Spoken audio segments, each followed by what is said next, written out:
Hi, I'm Rick Martin, missionary to the Philippines. I was saved in 1972. My background includes being the son of a pastor for many years, and so I went to Bible college and not knowing I was going to heaven.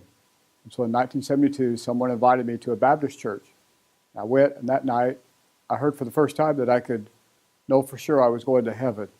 And so didn't think that was possible, so I went back to my dorm and waited, and a few days later I went back to that same evangelistic meeting at the church. I moved it to a gymnasium. And that night the preacher spoke again about how to go to heaven, and I was sitting up on a balcony all alone and asked Jesus to be my Savior, and it was the greatest day of my life.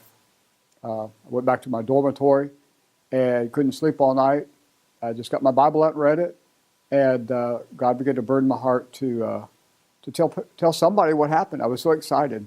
And then 2 days later I had a girlfriend that I had a date with, and so I just started talking to her. And during that time I asked her, I said, something happened, where are you going to go when you die? And she was kind of caught off guard.